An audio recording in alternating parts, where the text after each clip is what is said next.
1992년 2월 7일 곧 다가올 봄 소식을 시샘하는 동장군이 마지막 찬바람을 일으키던 밤, 크고 밝게 빛나는 별 하나가 해인사 홍제암으로 떨어졌다. 자운당 성우 대율사, 일제강점기와 한국전쟁을 거치면서 무너져만 가던 한국 불교의 계맥을 다시 세운 중흥조. 자운스님은 이생의 세연을 마무리하고 호련히 열반에 드셨다.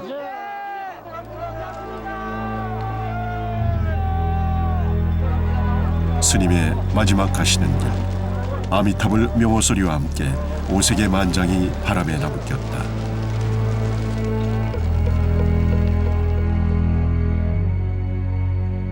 (1927년) 해운 스님을 은사로 발심 출가한 자운 스님은 평생을 용맹정진과 계율정립에 매진하시다가 1992년 세수 82세, 범납 66세로 열반에 드시는 순간까지 단 한순간도 계율정신을 놓지 않았던 한국 불교의 큰 어른이었다.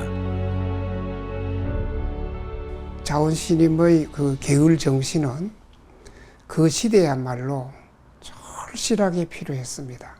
그야말로 암담한 시대에 밝은 등불과 같이 크고 큰 원력으로 계율 정신으로 우리 조계종단을 이끌어 주신 분인 겁니다. 그래서 대한불교 조계종 단일계단을 10년 동안 전계화상으로서 굳건히 오늘날의 조계종의 위상을 정립하는 데 크게 기여하셨던 분인 겁니다. 자운 스님은 역사적으로 한국 불교 교단사에서 근대 한국 불교를 성단의 그 기조, 성단의 근본 이런 것을 정착시켰다. 그런 것들을 다시 복구했다. 성단의 그 뭐라고 그럴까, 성단사라고 그럴까, 그 내면사 이런 것이 다루면은 스님께서 차지하는 비중이 대단히 크고 앞으로도 한국 불교는 이 스님의 이런 영향이 아마 수백 년 내지 수천 년에 그냥 이대로 가질 것 같다, 이렇게 저는 생각이 들죠. 예. 1911년 강원도 오대산 자락에서 태어난 자운 스님은 16세 되던 1926년 불법과 인연을 맺었다. 정초 기도를 가시는 어머니를 따라 오대산 상원사에 간 자운 스님은 해운 스님으로부터 세속의 100년보다 출가의 반나절이 낫다는 순치 황제의 출가 시를 듣고 발심했다.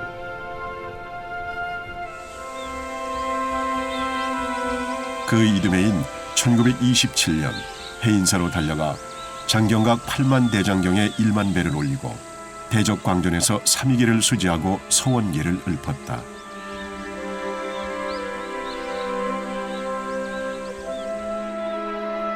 내 이제 부처님 전에 금계를 수지하니 시방집을 모든 부처님이시여 증명하소서. 오늘 이후 정각을 얻을 때까지 만번 죽어 목숨이 다한다 해도 결코 계를 범하지 않으리다. 1932년 범호사 대격과를 마친 후 스님은 가야산 해인사, 금강산 표훈사, 울진 불영사에서 용맹정진했다. 1934년 범호사에서 비구계를 수지하고 율장 연구를 시작하여 오부대유를 날마다 서사 지성근행하였다. 자운스님의 정진의 나침반이 되어준 분은 구한말 한국불교의 거목 용성대선사였다.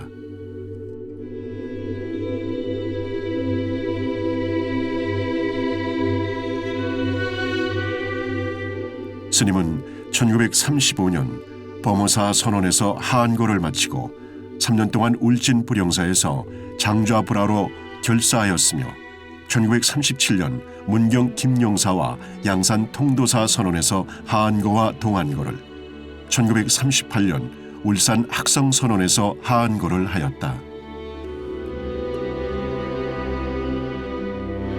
자운스님은 1938년 자신의 수행을 점검받고자 용성 대선사께서 수행하고 계시던 도봉산 망월사로 향했다.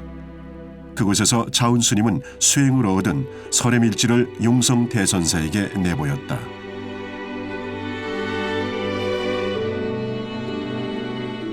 푸른 산은 늘 움직이는데 흰 구름은 영영 안 움직이네. 사람이 물속을 거닐더라도 물이 옷에 닿지를 않네.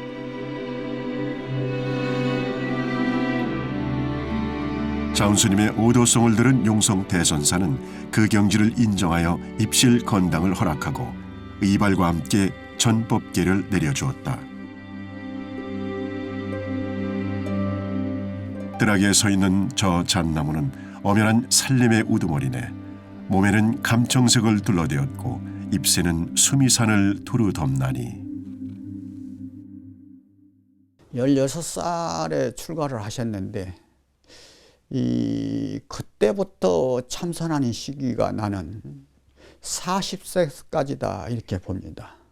망월사에서 용성 스님한테 오도송을 얻고 건당을 하기까지 그게 37세 정도 그렇게 되거든요.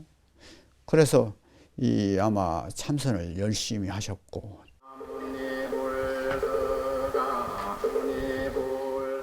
부처님의 진신사리가 모셔진 오대산 정멸보궁.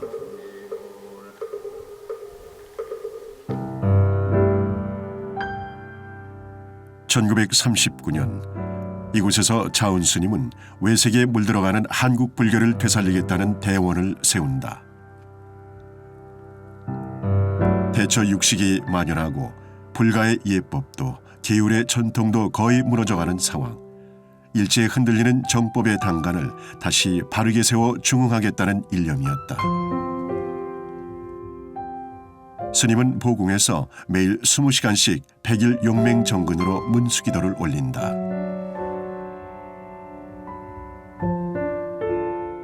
백일 기도의 99번째 되는 날이었다. 기도를 올리던 스님은 하늘이 열리어 눈부신 빛을 내뿜는 것을 보았다.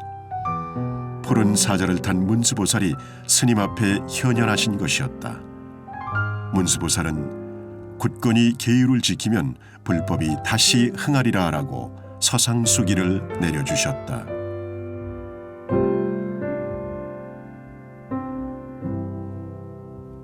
스님은 이를 계기로 계율로서 불법의 수레바퀴를 영원히 돌리겠다는 서원을 세운다. 율장에 대한 연구를 본격화한 것도 바로 이때부터다. 일제강점기에 들어서 우리나라의 불교가 피폐해 있었지 않습니까? 그러니까 음식도 함부로 잡수시고 처자도 거느리고 하는 것은 불교가 아니다 하는 것을 이미 느끼시고 저 오대산에 들어가서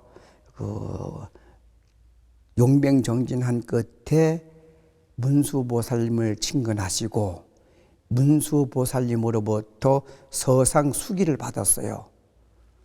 한국 불교가 흥하려면은 율이 바로 서야 된다 해서 그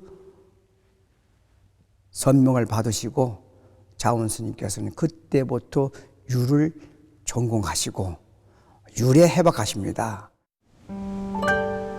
계율로서 불법의 수레바퀴를 움직이겠다는 스님의 서원은 율장의 연구와 율소의 간행으로 실천에 옮겨졌다.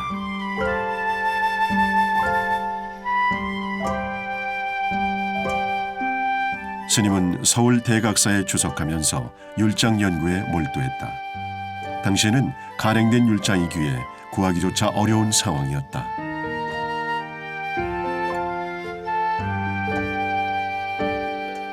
스님은 삼복 염천 불볕더위 속에도 단번에 두터운 장삼을 입고 국립중앙도서관을 수시로 찾았다.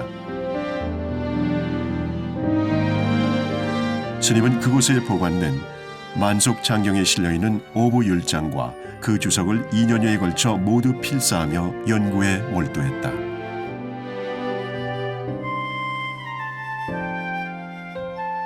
(1949년) 계율 홍포의 원력으로 비구계본 1만 부, 비구니계본 1만 부, 삼이율이 5천 부, 삼인유율이 5,000부, 법망경 1만 부 등 수많은 율전을 출간 배포했다. 이후 한글본으로 만들어 배포한 율서도 4만 8천여 권에 달한다. 일제 강점기 때 와서는 일본 불교가 들어가가지고 이제 일본식으로 대처 식욕을 하고 개를 무시하는 그런 상태로 있다가 해방을 맞이했단 말이죠. 맞이하니까 일제 잔재가 아주 큰 그 한국 불교 그 발전의 걸림돌이고 전통을 잃어버렸고 그래서 당신이 이제 요 봉익동 대각사에 계시면서 그때는 율문도 없습니다. 장경도 없고 서울대학에 있는 그 만석장경 거기에 있는 그 책이 있는 것을 2년간 다니면서 그걸 전부 필사를 해가지고 연구를 했습니다.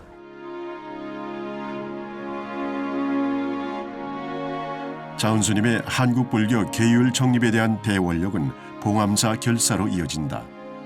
스님은 성철, 청담 스님 등과 함께 결사에 들었다.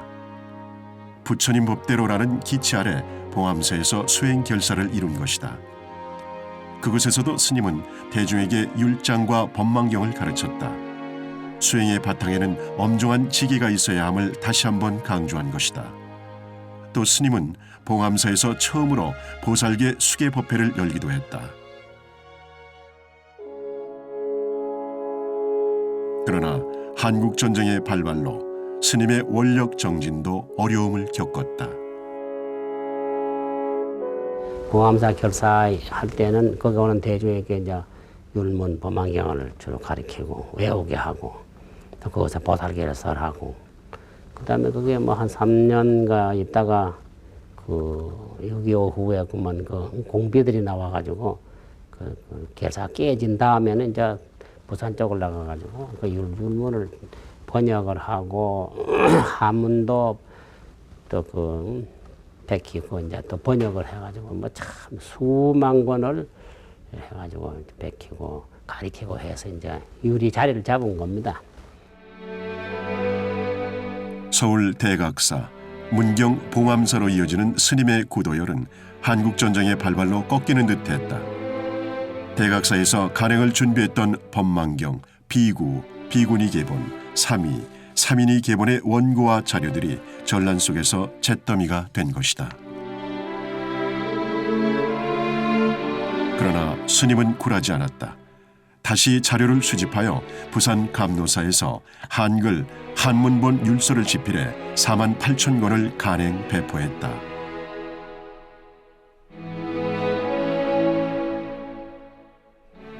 일제 강점기 이후 한국 불교의 근간이 되었던 청정지계의 정신이 변질될 위기에 처했다. 이를 바로잡지 못하면 한국 불교의 미래는 없었다. 그렇게 시작된 호법운동이 바로 종단 정화운동이었다. 불교 교단이 존재하려면은 어떤 질서와 체계가 유지돼야 되거든요. 그 이전에 한국 사찰이라는 데는 아주 가난하고 어려우니까 생활하기도 어렵고 그 스님들이 무슨 그런 규정과 규모를 가지고 이렇게 잘 하질 않았어요. 머리를 기른 사람은 기르고 짧은 사람 짧고 양복 입은 사람 있고 승복 입은 사람 승복 입고 말이죠. 근데 이분이 이제 소위 조계종이라고 하는 새로운 종단, 그때는 아직 조계종도 아니지만은 여기에 합당한 그런 여러 가지 제도를 창안해서 이거 제시한 거죠. 근데 그것이 이제 비구교단에서 받아들인 거예요.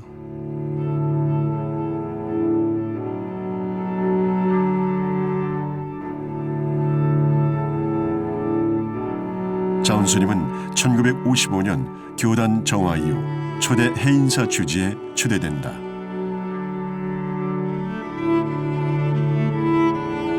스님은 하나로 통일되어 있지 않았던 수행 의례를 쇄신하는 데에도 매진했다. 수행 종가의 종풍을 제대로 회복하기 위해서는 모든 면에서 위의를 갖춰야 한다는 뜻이었다.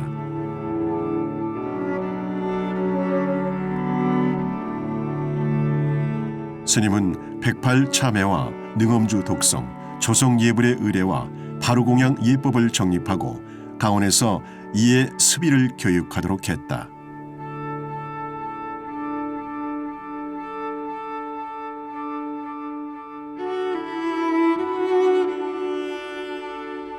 이렇게 마련된 통일의례는 전국의 모든 사찰에서 동일하게 시행되었다.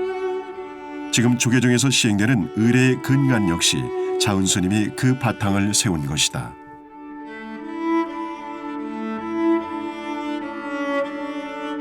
바로 공양 역시 그 자체가 중요한 의식이 될 수 있도록 위의를 갖추었다. 바로 공양 같은 거, 그거는 그냥 밥이라는 게 한번 먹는 게 아니고 그 자체가 중요한 의식이고 그 자체가 수행의 한 가지인데, 그거라든지 그 가사 같은 거, 가사도 우리가 지금 일반인들이 보면은 그냥 가사를 입고 다니는 거예요.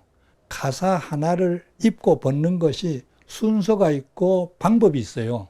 그냥 벽에다 아무 데 걸어놨다가 그냥 꺼내가지고 후루룩 이렇게 입는 게 아니에요. 개는 방법부터 탁탁탁 해가지고 딱 거는 방법까지, 이런 것들이 그 총림에서, 그 스님이 주로 많이 계신 데가, 총림은 아마 자기의 계율을 이렇게 실현시킨 데가 주로 통도사, 이제 후기에 와서는 해인사, 한국의 중심되는 양대 사찰에서 그런 것들이 이제 확립이 되죠. 스님은 기본적인 일상에서부터 지계의 정신이 살아나야 한다고 강조했다. 그리고 옛 문헌들을 살펴본 후 조계종단의 가사는 과거 보조국사가 입었던 괴색 가사 장삼이 옳다 하여 의제를 통일토록 했다. 홍가사가 대종을 이루었는데, 이것을 깊이 생각해 보신 결과 또 율장에 의해서 들여다보니까는 이 가사는 괴색이다, 모든 색을 붓은 괴색이다 해가지고 그걸 자원근 스님께서 아주 직접 가사를 짓기도 하고 많은 편수를 양성했기도 했고, 그래서 절마다 자원근 스님께서 직접 가서 편수를 하면서 가사를 만들어 가지고 스님들한테 고향을 올려서 그 가사를 70년대까지 그 가사를 다 수했습니다. 1956년 해인사 금강계단 전기의 화상에 추대된 자운 스님은 이후 1981년 형성된 조계종 단일계단의 전계 대화상으로 열반하시기까지 40여 년 동안 제자들에게 계를 내렸다. 스님에게 계를 받은 사부대중 수계 제자가 10만여 명에 이른다. 계율이야말로 불구어를 중흥하는 길이다. 율을 지키시면서 다른 사람들한테 율을 전포하는 그런 원력을 세우셔서 사분율을 가지고 한문분을 유포하고 또 그걸 나중에 한글분을 유포하고, 그러고 난 뒤에 보살계를 또 법만경을 유포하고, 그래서 아마 이 한국 불교의 정계사로서 제가자 출가자 계를 준 것이 수십만에 이르지 않나, 이렇게 생각이 됩니다. 그래서 한국 불교의 율의 중흥조다, 이렇게 말해도 과언이 아닐 거예요. 자운 스님의 지계 청정은 해인사 주지 소임을 맡았던 시기에 더욱 도드라진다. 스님은 매일 새벽 2시면 자리에서 일어나 원불에 기도를 올렸다. 계율에 따라 갈아입을 옷 외에는 의복을 단 한 벌도 두지 않았고, 비시식기에 따라 오후 불식을 철저히 지키셨다. 근면하고 검소하고 하심하면 한국의 1등 수행자다. 스님이 제자들에게 늘 당부하던 말이다. 아침에 예불을 안 모시고 누자네, 젊으니까. 누자면은 노장님이 오셔서 내 방인데, 이쪽 방이 있네, 방인데. 저 방문 앞에 저 오셔서 연보라고 계세요. 일어날 때까지. 예불 가라고 예불 안 한다고 뭐라 하지 않아요. 그러면 이제 스님이 소가이니까 노안이 앞에 와서 연불을 하는데 안 일어날 수 없잖아요. 그래 일어나서 예불도 모시고 우리 노스님은 그렇게 인자하신 분이고 너한테 그렇게 나쁜 소리 하시는 어른 다 좋은 말씀 하시고 숨 쉬는 동안에는 그럴 수가 없어. 연불 아니면 오만 평소 밤에 잘 때라도 잠그러 앉아 연불하니라고 철저한 율사제 책도 보고 연불하고 밤에 자다가도 부처님 말씀에 누가 어떻다 하면 그 책을 찾아봐라. 부처님은 어떻게 책을 찾아보면 안다. 부처님 말씀대로만 하면 된다. 그 말뿐이다. 누가 뭐 잘하고 못하고 그것도 말하지 않아.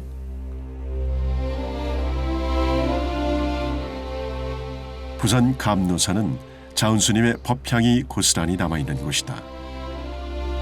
스님은 한국전쟁 발발 이후 1951년에 감노사로 와서 추석하며 미처 끝내지 못한 율서 간행과 수행을 병행했다. 당시 월하, 벼감, 청담, 향곡, 영암, 운호, 성철, 서감 스님 등도 감노사에 와서 수행을 이어갔다. 그리고 국민이 도탄에 빠진 것은 업장이 두텁기 때문이라며 참회 기도 법회를 열었다. 삼천불 삼천배 참회 기도 법회는 매년 출가일에서 열반일까지 열리고 있다. 상참괴성이라고 늘 그러는데 항상 참괴하는, 항상 자신을 부끄러워하고 참회하는 스님이다. 그래서 이제 참회를 늘 참회 예문도 만들어 놓은 게 있고 연불도 연불을 할 적에 행하는 연불 예참도 만들어 놓은 게 있고 뭐 많죠. 이제 연불하고 참회하고 또 이제 고혼들에게 시식하고 또 방생을 또 이제 좋아하고 이제 뭐 고기 같은 거 이제 밥 같은 거 사다가 이제 뭐 주고 또 어려운 또 있으면 새 같은 거 사다가 산에 갖다 놔주고 그걸 많이 했습니다. 서울 경국사는 창건일의 한국 계율의 맥을 이어온 계율 중심 도량이다. 자운스님의 상좌인 전 총무원장 지관스님이 오랫동안 추석하다가 입적하신 이곳에는 자운 성우 대율사 계주 원명 사리탑이 모셔져 있다. 자운 계율 사상연구원 이사장 세민 스님이 스승의 부도탑에 절을 올린다.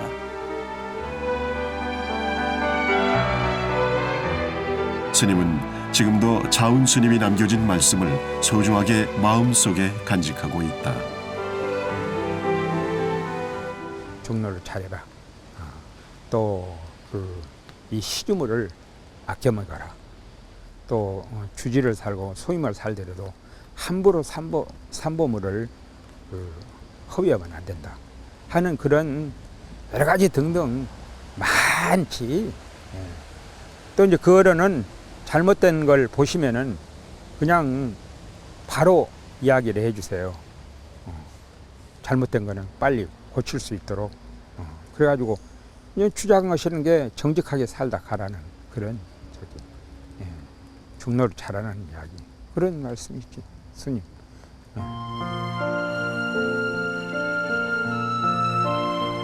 가야산 해인사는 그야말로 자운 스님이 있었기에 지금의 대차를 이루고 유지할 수 있었다고 해도 과언이 아니다. 절집 부직갱이 하나 소홀히 해서는 안 된다는 것이 스님의 원칙이었다. 가야산에 이제 그 소나무를 전부 다 이제 뭘 하냐면 이제 송진을 내는 게다, 송진. 송진내가 팔고 자유당 때 송진 때 우리 행사만 한 게 전국적으로 송진을 많이 냈습니다. 그래가지고 이 가야산 전체에 그냥 큰 소나무에는 깡통이 다 잘려갖고서요. 그래서 이거는 이렇게 둬서는 안 되겠다. 그래갖고 이제 우리 노선님 두 번째 주지를 오시면서 학인 스님들이 이제 시켜서 전부 가서 그 소나무 깡통을 다 띄고 속을 다 했어요. 주지 소임을 보면서 스님은 사중의 물건을 조금이라도 손에 입히거나 나무 한 그루라도 함부로 베어서는 안 된다고 늘 강조했다.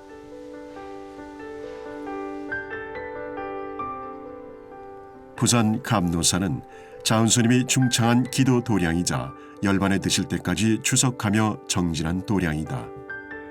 스님을 시봉했던 손상자 해총 스님은 스님이 쓰시던 방을 그대로 물려받아 쓰고 있다. 방을 물려받았다고는 하지만 남기신 것은 거의 없다.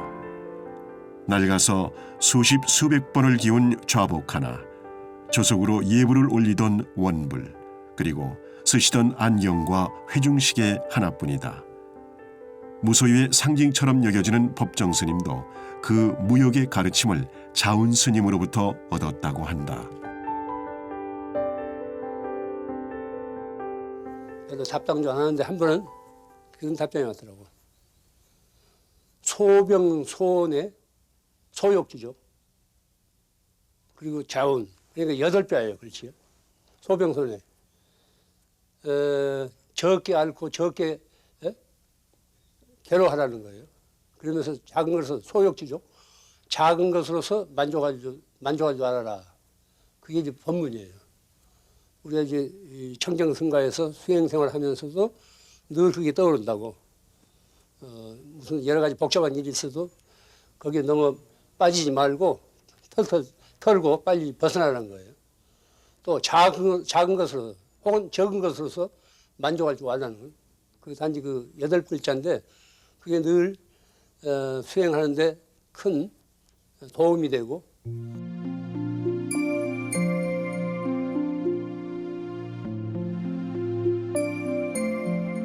스승이 하루에도 수천 번 엎드렸던 그 좌복에 이제는 제자가 무릎을 내린다.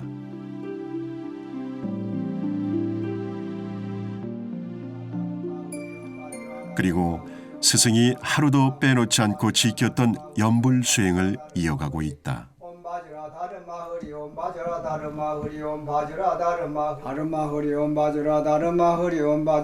자운 스님은 감노사에 추석하면서 주야로 각각 삼시개념 불사로 예참하며 육시연불을 봉행하였다.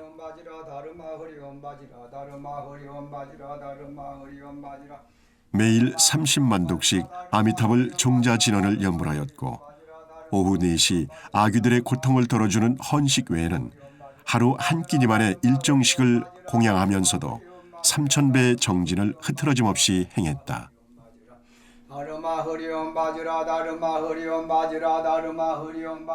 자원 큰 스님의 일과는 정확하십니다.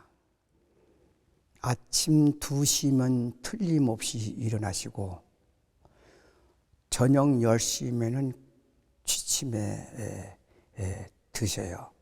한참 젊었을 때는 하루에 1000배, 2000배, 3000배 절을 하셨어요.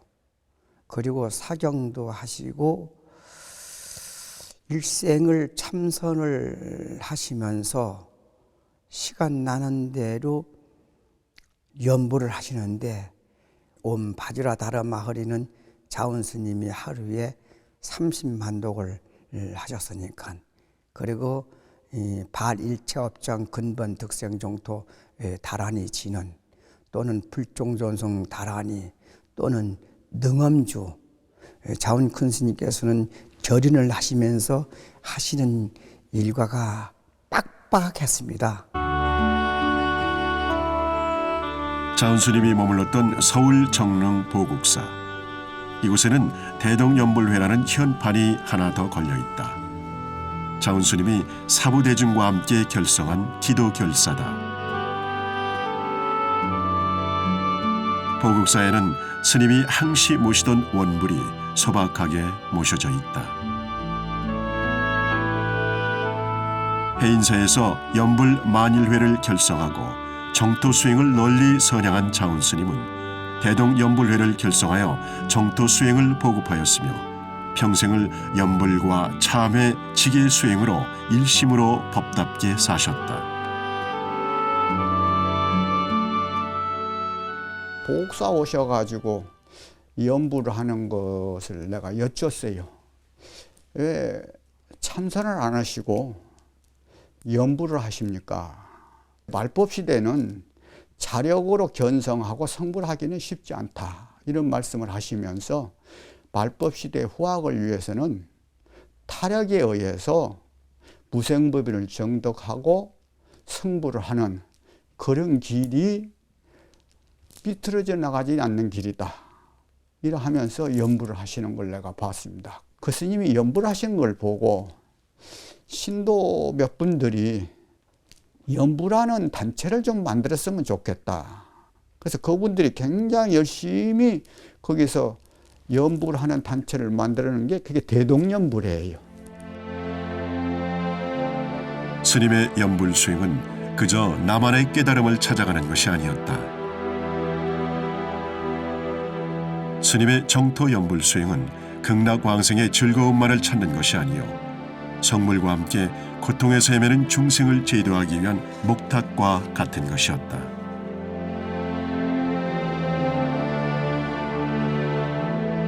스님은 정토 수행을 올바르게 이끌어줄 지침서 출간에도 열정적이었다. 정토 법요, 정토 예경, 미타 예찬 등의 책을 펴내 대중을 연불 수행의 길로 이끌었다. 스님은 책의 발문에서 불법을 만나고도 불법을 의심하는 미약한 대중을 걱정하며 수행 정진의 길로 함께 나아갈 것을 독려했다. 그게 자원스님이 참 수행을 잘한 분이라요. 염이라고 그러면 상상이고요. 불하는 건 알아차림입니다. 그러니 자원스님이 수행을 제일 잘한 사람이라요. 그러니까 해이 발랐거든. 그러니까 지혜가 있어서 누구한테든지 가가지고 이렇게 해야 된다든가 저렇게 해야 된다든가 하면 그게 먹어진 게 회사에서만 그게 아니에요. 중앙정회에 가가지고 자원스님 말 안 떨어지면 일이 안 돼요. 자원스님은 세계 속의 한국 불교의 위상을 높이는 일에도 정진을 늦추지 않았다. 1960년 스리랑카에서 열린 세계 불교 승가 연합회의 한국 대표로 참석했고 1974년 인도 뉴델리에서 열린 세계 평화 촉진 대회에도 한국 대표로 참석했다.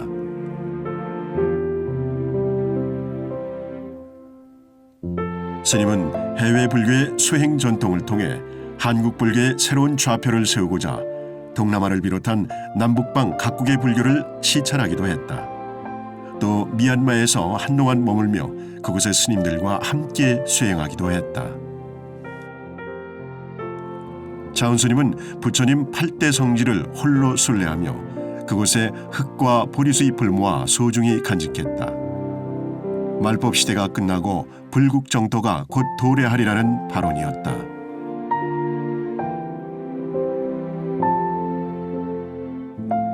스님은 이후 남방불교의 가사를 소할 것을 주장했다. 그곳에서 직접 수행해보니 부처님의 옛 모습이 거기에 남아있다고 여기신 것이다. 남방에 있는 옷을 입고 오셨어요. 미얀마 가서 계시다가 오셔가지고 가서 보니까 당신이 그 괴색을 주장하셨는데 거기 가서 보니까 부처님 당시 때부터 이런 지금 그 남방에서 입는 옷과 색깔이 부처님 당시 똑같이 지금 입고 살더라. 그래서 남한테 입으라고 권하지는 않고 입을 사람은 입고 자기가 강요하지는 않겠다고. 그래가지고 당신은 평생 이 옷을 입고 계시다 가시겠다고. 그리고 말씀대로 평생을 입고 계시다 가셨어요. 스님이 주석했던 해인사 홍제암에 제자들은 스님의 진영을 모신 영각을 자그마하게 세웠다. 견성성불과 중생교화의 큰 서원으로 오늘도 많은 이들이 불문에 들어선다. 자운스님의 계율 정신은 한국 불교의 주춧돌이 되었다. 자운스님은 단일 계단 설치를 강력하게 주장했다. 계율이 바로 서야 종단도 바로 설 수 있다는 뜻이었다.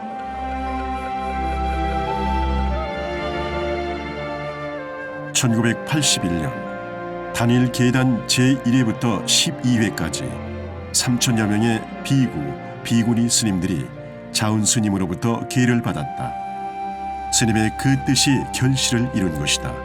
그리고 그 계맥은 제자들에게로 이어지고 있다. 율사 스님께서는 5 제자를 두었습니다. 첫째 분이 이루종수 스님, 2번째가 동국 일타 스님, 3번째가 전 총무원장을 지내신 지관 스님, 4번째가 저입니다. 그리고 5번째가 여산 철우 스님, 이렇게 전계 제자를 5분을 두었더랬습니다. 정말 간곡한 부탁을 하셨습니다. 스님께서 이 세상을 떠나시면서 하시는 부탁, 거절하지 못해서 정말 자격은 되지 못하지만은 스님 말씀 거역 못해서 전계를 받게 되었더랬습니다. 그래서 저 위로 3분은 벌써 열반에 드셨고 지금 저와 철우 스님만이 생존하고 있습니다.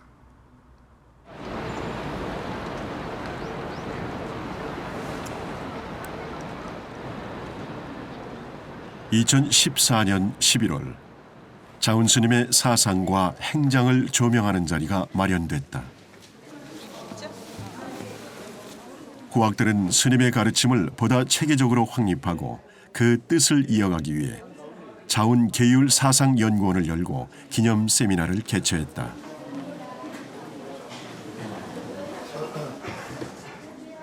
연구원장 인환 스님은 자운 스님이 강조하신 계율이 깨달음의 스승이라는 가르침을 함께할 것을 당부했다.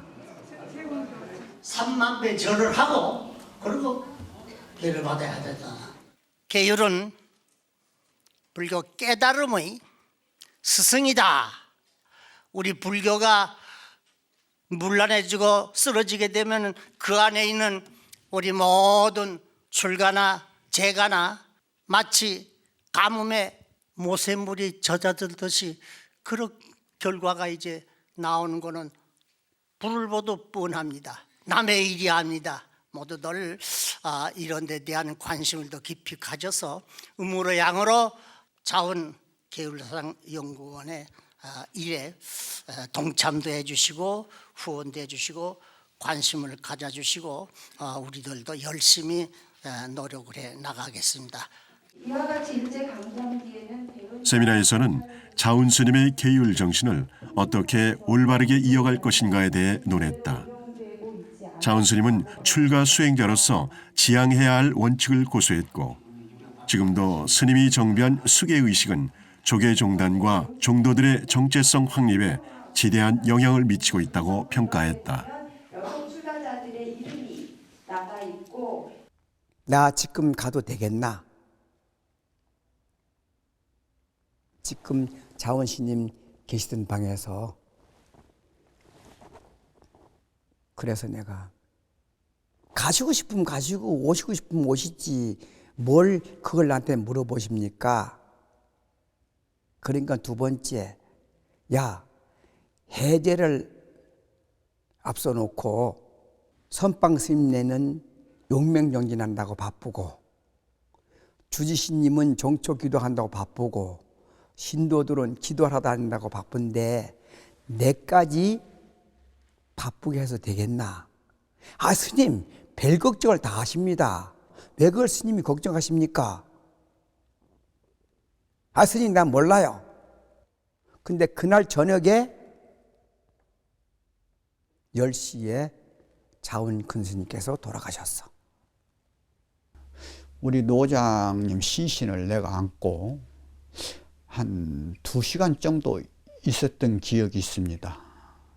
근데 시신을 이렇게 안는데 굉장히 몸이 따뜻해요.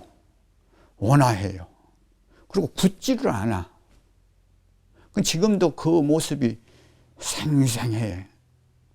그래서 염할 때 내가 유심히 우리 노장님을 이렇게 뵀어요. 혹시 살아계신 게 아닌가. 그래서 야, 연불행자는 시신도 빨리 식지 않는구나. 그리고 얼굴이 편안하시구나. 이런 게 입장하셨을 때 그 모습이 지금도 선합니다.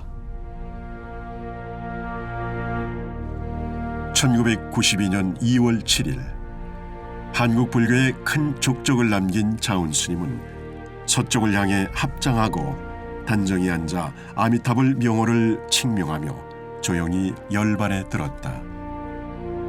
참된 성품은 원래부터 밝고 스스로 공하니 신령스러운 빛이 시방 온 세상을 비추네. 올 때는 맑은 바람과 더불어 소요하며 왔고 갈 때는 밝은 달을 따라 소요하며 가네.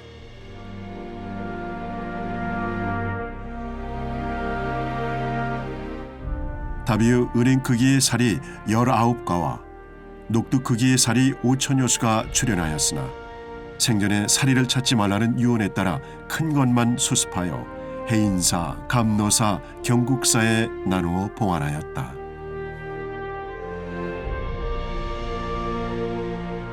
처음에 출가할 때 당신이 계율을 잘 지켜라 하는 말씀을 지키고 양심을 속이는 중노릇을 하지 말아라 하는 거하고 그 다음에는 이제 뭐라 할까 이제 게을리지 말아라. 게으르면 참선도 할 수 없고 뭐 이것저것 할 일이 아무것도 안 된다. 스님이 하신 말씀, 너 자신을 위해서 수행해라. 너 자신을 위해서 수행하는 것이 우리 종단 그리고 우리 나라를 위해서 수행하는 것이다. 그만큼 큰 말씀을 주셨더랬습니다. 예경을 토양으로 삼고 참회를 걸음으로 삼고 계율을 울타리로 삼으라고 하는 것은 토양에서 싹이 날라 그러면 어떻게 납니까? 씨가 있어야 나는 거 아니에요? 그 씨가 있어야 나는 건데 영양분이 있어야 되죠. 그래서 그 영양분을 두고 거기에 짐승들이 와서 싹을 뜯어먹는다든가 뭐 하면은 안 되잖아요.